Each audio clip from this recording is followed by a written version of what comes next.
So today's video is going to be all about Facebook. We're going to show you how to use Facebook not only to sell your products, but how to promote your business and grow a brand. Really, Jamie's going to be showing you. I mostly just like all the things and comment. You comment on so many things in the group, so you do lots of Facebooking. Yeah, it's true.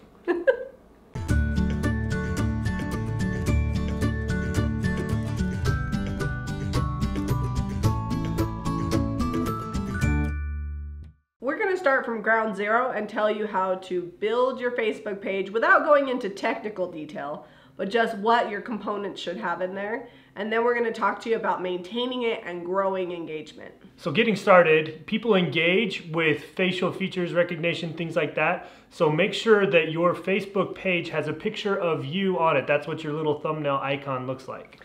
Ours has both of us like this. It's important that the picture be a good quality, professional, if possible. Don't just crop somebody out and have something weird in the side. If you don't have options for a professional photo, just like have somebody take a bunch of photos with their phone with like a basic backdrop and then crop a nice square around you for that. People want to engage with you. So if you use your logo, they don't feel like they're talking to you, they feel like they're talking to a business. And even though logos are great, faces are more memorable. Exactly. So your logo can absolutely go on your Facebook banner. That's the image that's going to go behind your profile picture. You can use a bunch of different apps that are free on your phone. My favorite is Typorama. We'll put a link for that below. And then there's a few others, so we'll drop some links below for you. And you can actually pick where it says Facebook banner, and it will format it to be the correct size. And you can drop pictures, drop words, and you're gonna put that behind your profile picture. So when people come to your Facebook page, that's what they see. And you might want to change that about 3 to 4 times a year, because every time you change that, then everybody that follows you gets a notification, and sometimes that'll bring their interest back to your page. So let's say you're just starting out and you created your business page today. How do you get people to find it? One of the best ways is to invite people that are already in your friends list to like the page. You just go and there's a place that you can do that, and we'll show you on the pop-up here, and just have them click that, and you can click down all through the names. It can be family, friends, people that you're acquainted with at work. Invite them. I don't leave anybody behind. If you friend me on Facebook, you will get an invite to like my Facebook page. Another thing that's important is you need to have content there for them to view. So when you start inviting people, make sure you've already uploaded some pictures, so that way they know that it's something they actually want to like once they get there. And we've shown you how to edit photos and stage photos, so you should have a few of those in your repertoire, and you can just upload those to albums so that way they show up. And then you need to start posting on a regular basis. We break a lot of rules here. We don't necessarily post on a schedule, but if you do, it will help boost your page and grow it faster.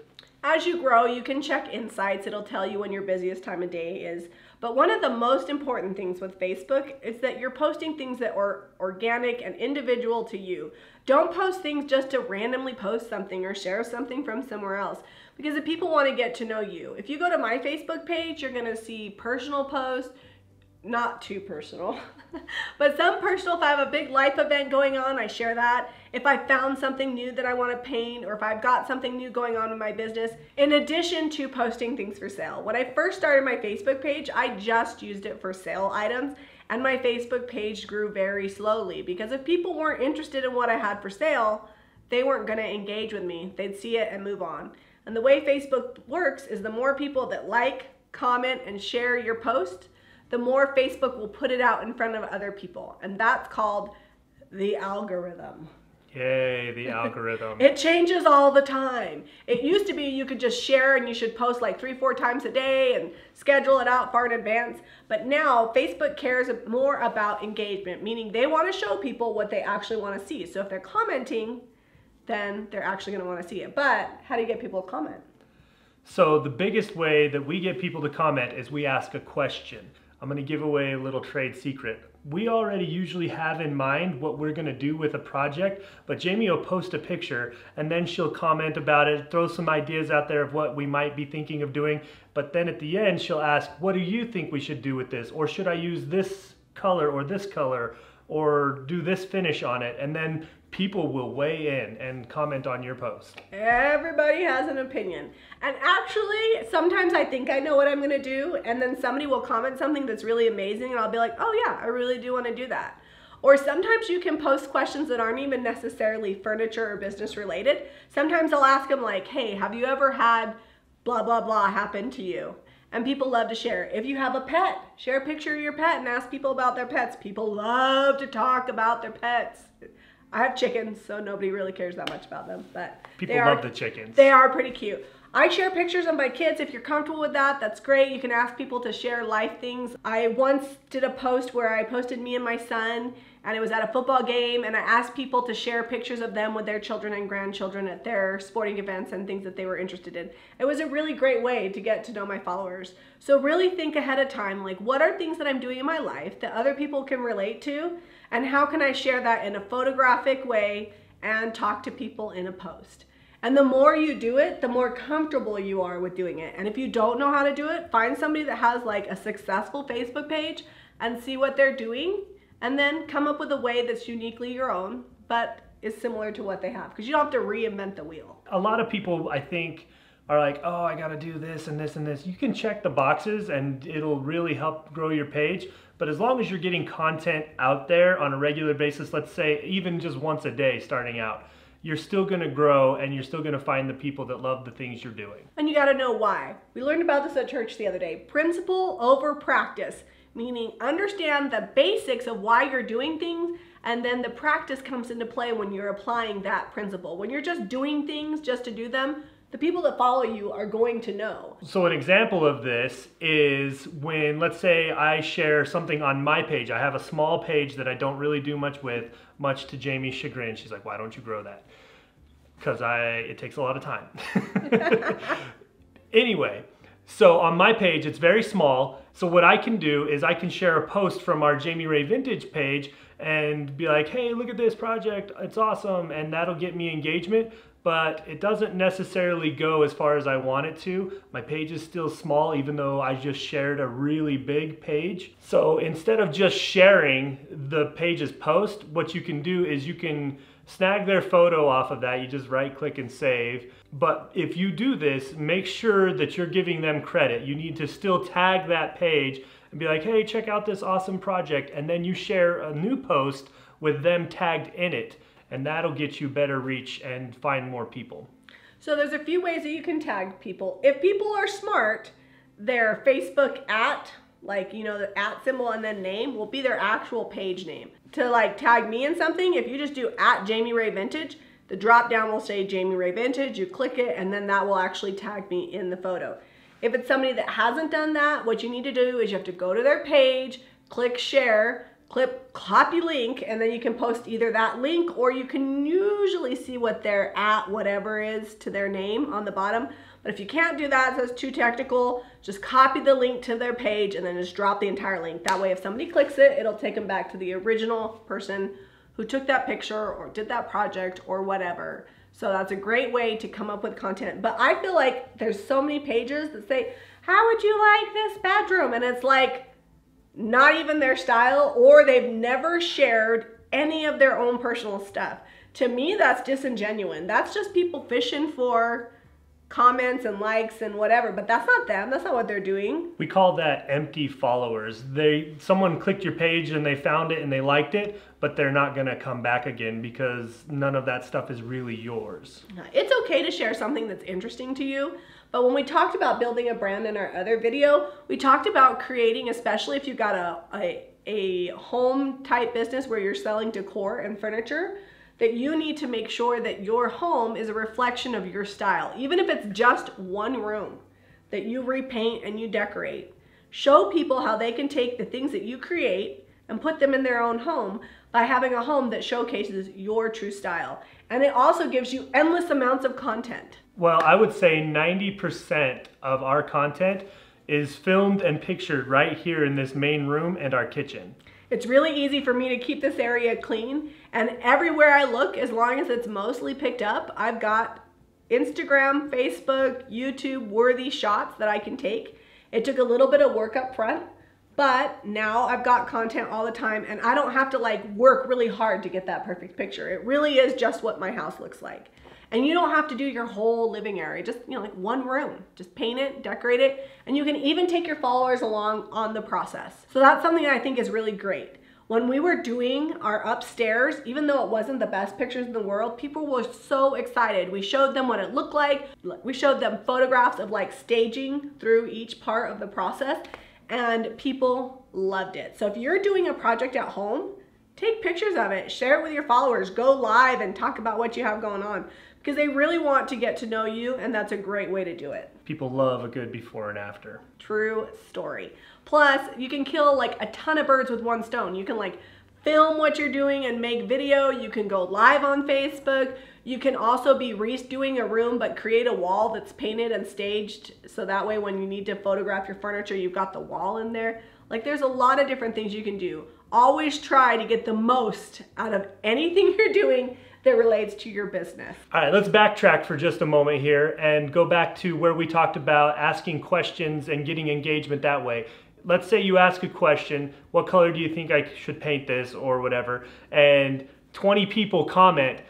One of the most important things you can do is reply back to that, or at least give it a like, acknowledging that yes, you saw that and you are engaged and interested. You don't have to do it necessarily immediately, but you want to kind of catch it within an hour or two so that people still have interest and maintain that. Because if people see that you're interested, they're going to be interested. You're building relationships with your followers, and they got to know that maybe you don't comment back on everybody, but you do comment back occasionally, and it's worth their time to comment to you. If they feel like you're not interested in them and you're just asking a question to get them to comment and you never respond back, the likelihood of them continuing to comment over and over is slim to none. Eventually, they're going to lose interest.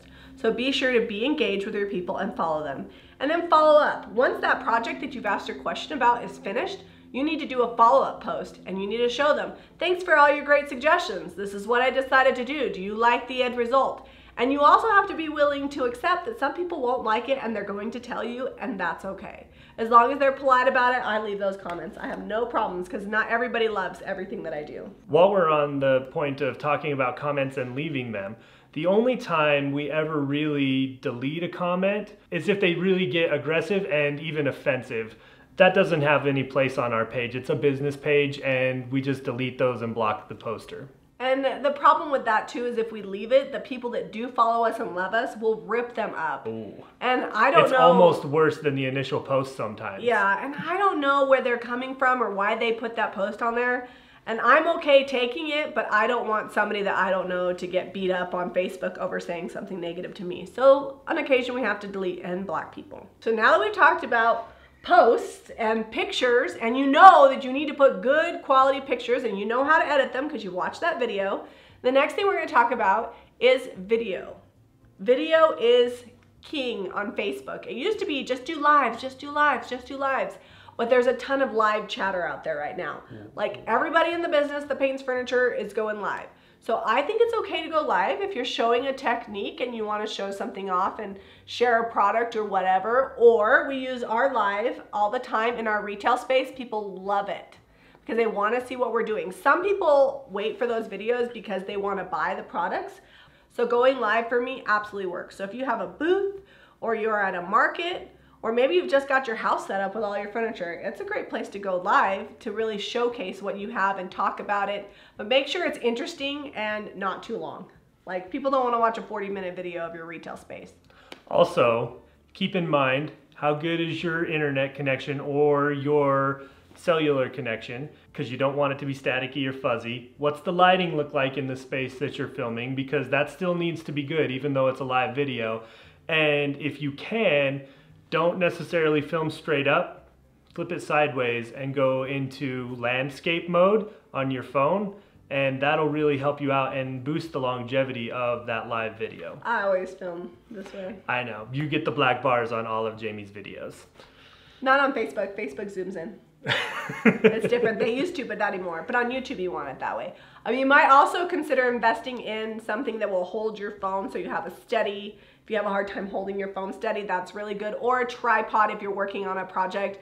Use a tripod so that way you can get some good filming there. If you think that you might want to edit video, there's a lot of different ways that you can do that. Our edited videos are done with Adobe Premiere Pro. Yes. But if you have Apple products, you can actually take video with your cell phone, edit it on your cell phone, and put it on your Facebook page. And if you don't know how to do that, you can take classes at the Apple Store. So they're much better at telling you how to do that than we are. Yeah, because we don't even do it that way. And Adobe Premiere Pro, if I had to edit video, I would be lost. But if you just Google like easy ways to edit cell phone video footage or you go on Pinterest and look it up, you're gonna find a lot of really great resources. If we don't know something, we just Google it and we do research until we figure it out, and really that's going to be your best option for edited video. Edited video is a little more unique than like a live streamed video. It's rewatchable. It's not necessarily happening in the moment. It's what we like to call evergreen footage.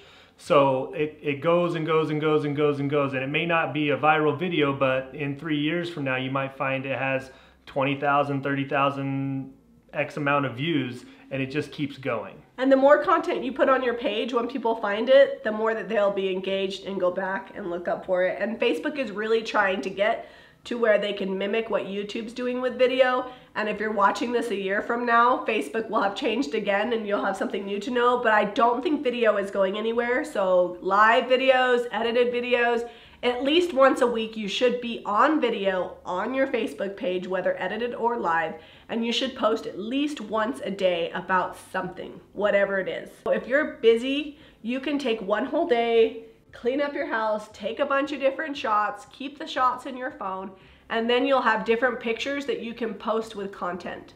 Sometimes my content is just I'm telling people about my day. The picture draws them in, and the words are what engages them and gets them to like, comment, and share. So we've been talking a lot about doing video on Facebook. Let's say you're camera shy. I don't necessarily love so cute on camera. Being in front of the camera. So what I've done, it's a little phone screen or a camera, it's not a big deal, but you got to get out of your own head and stop thinking about the people that may be watching it later. So what I've done is I just essentially pretend like I'm talking to a real person right there in front of me, like I would one-on-one in a regular conversation if I had bumped into a good buddy at Home Depot. Like you're talking to one person. Look in the camera and tell them what you want to say. And when you're doing live videos, do not say, let me wait for more people to hop on. Because in reality, more people are going to watch that video after it's live than while it's live, and people will not continue to watch if they have to sit there and wait for people to get on. So it's okay to talk and interact with people, and especially answer questions that are being asked during your live video. So let's say you're going to do a 10-12 minute video. If all you're doing is saying hi to people and answering their questions, no one's going to continue watching that. At some point, you have to just start doing your project and get on with it and get the content going. A rule of thumb that we try to use with our YouTube videos, and it works the same way on Facebook, is you have 8 seconds to hold someone's attention, and then you have to change and do another 8 seconds differently and hold their attention. So if you're always talking to someone else on your live video and you're not moving on with your project, you've lost them. Okay, let's talk about Facebook Marketplace. Facebook Marketplace is a great way to list your items for sale. Not only individually, but if you have a retail space, I, at least once a week, put new photos of all the new items in my retail space, and I will list it for like $1, and then I'll put like furniture, home decor, vintage, antique, buffets, dressers, things people would search for. And then I put all the pictures, and in the description, I post what they can find, a vary of pricing, and then the shop hours, the address, and the phone number. And then I share it to any group that's a buy, sell, trade group that will allow those types of posts. Not everyone will, but many of them will allow you to do that. And in Utah especially, we have tons of buy, sell, trade groups. So I'll list it to additional, yeah, a lot. I'll list it to an additional, you can click about 10 more pages, and you can even share it to your own page. And that's a great way to promote your retail space. And then each time I have a new big piece of furniture, I will post that individually to Marketplace, and I generally photograph those at home because I have a little bit more control over what's going on around my piece, as opposed to taking it to the shop and then photographing it there. So some of you are probably rolling your eyes being like, ugh, Facebook Marketplace, here we go, get ready for the scammers and the guys that just spam you and the people that want to haggle and offer you 1/3 of what you listed it for on price. Don't worry about those people. Those aren't your people. Just ignore them and respond to the actual buyers. And I'm not going to give you like in-depth detail on how to deal with transactions. Everybody handles it differently. Because I sell at a shop, I just refer everybody to the shop. That's where they buy it. I do not take any payments. They have to call the shop and pay for it over the phone or show up in person. And that's the way that's handled, and that makes my life a lot simpler. If you sell from home, then you're gonna need to arrange a time for them to show up, make sure that you've got change, make sure you've got a way to take credit cards, Venmo, and PayPal. Let's talk about a Facebook group real quick. They're really easy to set up. You can start them the same day you start your business page, or you can even start them first. And you can link them to your business page. Yeah. So from your business page, you can start a group. There's like a button you click. I can't remember exactly. There's a button you click and you can start a new group. So the nice thing about a group is it allows other people to post in that group and then share lots of ideas, talk about things, get answers to questions they have. And that's what our group has been. It's mostly centered around like products we use and things and techniques that we've done, but there are a lot of really creative people that use our Facebook group, and they have really great insight, and a lot of times I don't even have to answer the question. I'll pop on, see someone's asked a question, and 8 people have already commented with the right answer before I even jump in. The other thing about having a group is it's a different algorithm than your page, and a lot of times people will see more on your group than they will on your page, and it's up to you how you use it. I don't use my Facebook group to sell things, but I know a lot of people that have a Facebook group. They allow people to comment and post, but they only allow sales through them, so they can post things, and it's another way to get your pictures in front of other people that could be potential buyers. You could start a group that's for only locals in your area, that's fine, or you could do a group like ours where we use ours to promote our brand overall, meaning all of our platforms, YouTube, website, all those kinds of things, so our group is used for that. But definitely consider having a group, even if you're just gonna open it up to local people. Secondly, if somebody buys something from you, invite them to like your Facebook page, and if you have a group, you can say, hey, I'll invite you to my group, or here's a link to my group. I would love for you to join so that way you can see what else I have for sale. Because that's how I built my page, was inviting people. They would like see something on a buy sell trade group or on Facebook Marketplace, and then I would invite them to follow me on Facebook, and then they started seeing the other things I was posting, because chances are if they buy one item, they're gonna like something else that you do as well. On Facebook, people will generally do the things that they're asked to do. So you can ask people, please share this post. You can ask them for a comment. You can ask them for a like. You can, on your personal page, when you're first getting started, ask your friends and family to please share your page or your projects. My sisters know that sharing helps out a ton. And anytime my sisters see me post something on social media, they are quick to share it to somewhere else. And the more shares, likes, and comments you get, the more your page will grow. So we've covered a lot of stuff really quick, and there's a lot of things that we didn't cover. We aren't necessarily the experts on Facebook, but we know how to grow a brand, and we know how to use these tools to our benefit. And hopefully you guys were able to glean some good information and some what not to do and some what to do options for you. Remember to be yourself and show people who you truly are, because you'll find the people that rally behind you, and they'll really help you grow your Facebook page.